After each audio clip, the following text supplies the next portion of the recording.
Čo sa týka techniky, tak používam viac menej olejomalbu, štetce, špachtle, pri prípravných štúdiách občas aj ceruzku, ale 95% je to olejomalba.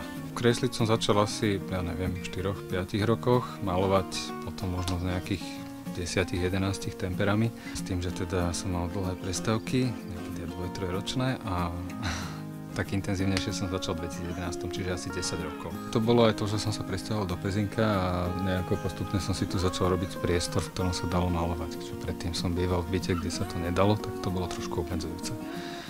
Takže tá prestávka bola skôr vynútená.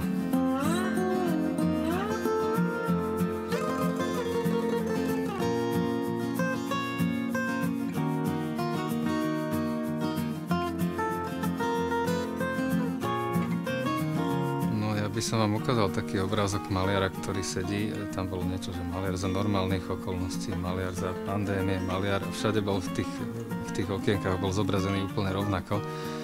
Ale toto nie je úplne ten istý prípad, lebo človek potrebuje aj vystavovať a byť v kontakte s tými ľuďmi a s tými aj zákazníkmi a v tomto prípade to bolo trošku obmedzujúce.